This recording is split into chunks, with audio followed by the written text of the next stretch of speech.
The Horse Heaven Hills Cabernet. I mean, that's where it all started. It's the one that kind of put us on the map in 2012, and here it is already 2019. It's amazing how fast time goes by when you're having fun.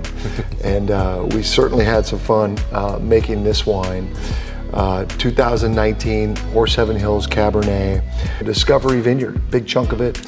20% or so from the benches, and then a little bit of Shampoo Cabernet as well. 10% Shampoo Merlot, 5% Shampoo Cab Franc. Iconic vineyards, iconic wine. Tell us about the 2019 Horse Heaven Hills Cab. Yeah, 2019 had that kind of cool ripening season. So September and October cooled off, and so I don't think we picked anything until the second week of October almost, or maybe the first week of October. Discovery Vineyard, relatively new, just planted in 2005, and has kind of become one of the stalwarts of the Horse Heaven Hills appellation. Milo May just does an incredible job out there. His Cabernet is noted every year for its inky dark color and kind of really dark fruits, kind of a lot of blackberry and that kind of note, blackberry and herb.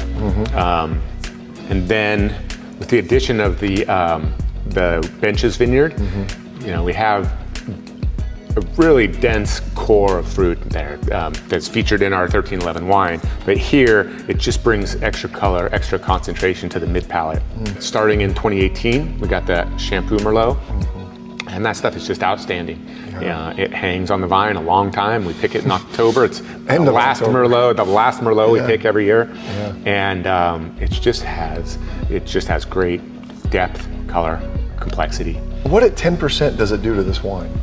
Well, what it does is it's not enough to where it says, oh, I taste Merlot in there. It's more like it just is a difference in the texture. So whenever we're finishing up blending trials or trying to decide which barrels are gonna go into the Horse Heaven, it's just the exact balance it brings and the texture, which can, at 7% or 13%, would be much different. And then, we've gone anywhere from 8 to maybe 12% on Merlot on this wine over the years. And it just kind of softens the finish a little bit, so it's not so much that tannin. And then a little bit of Cab Franc from Shampoo too, which is a outstanding site for Cabernet Franc. It just adds a little bit to the nose. It's almost at that level, you almost can't tell what it does, but when you put two side by side, one with and one without, it's obvious that, right a little bit can really help you. Yeah, you talked about red fruits on Red Mountain, darker fruits with the Walla Walla Cab. What are you getting here when you taste this Horse Heaven Hills? Here, I think you're really just getting the, kind of in a way, the essence of Washington Cabernet.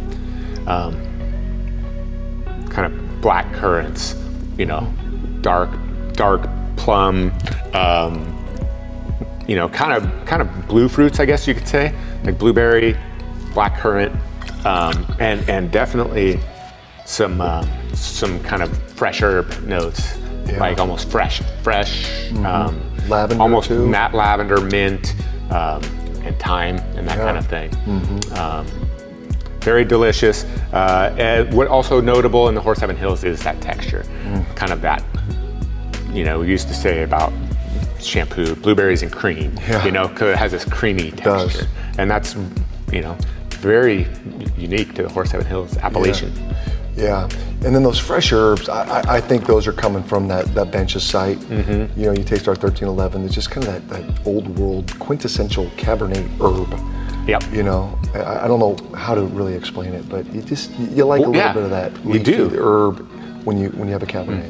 And what I'm getting here on that, just that sip, is layers of that creamy complexity. The wine's opening up a lot as we've been just sitting here, right? And I think it's just going to be something that even the first years, those wines you can't even tell they've been in the cellar for 7 years. So these will age for a long time into the future. I think the highest score we've ever gotten with our Horse Heaven Hills Cab was 98 points. The barrel sample of this from Jeb, 97 to 99. So, Chris, going to say you're kind of flirting with perfection here, making this wine, and not to toot our own horn, but I guess if we don't, nobody will. But yeah, I mean, this has to rank up there with one of the best wines you've ever made. Absolutely, yeah. I'm just super pleased that it has that concentration and depth, but it's kind of light on its feet. It still has some elegance, and so I think it's deceptive at points, because then if you're not paying attention, you're just enjoying it, talking with someone, but then you're like, wait a minute, what am I having here? No, I've had that same experience just sipping on it here too. It's a special wine. It's certainly one that you're going to want to add to your cellar and enjoy for years to come. Thank you. Definitely. Cheers. Cheers.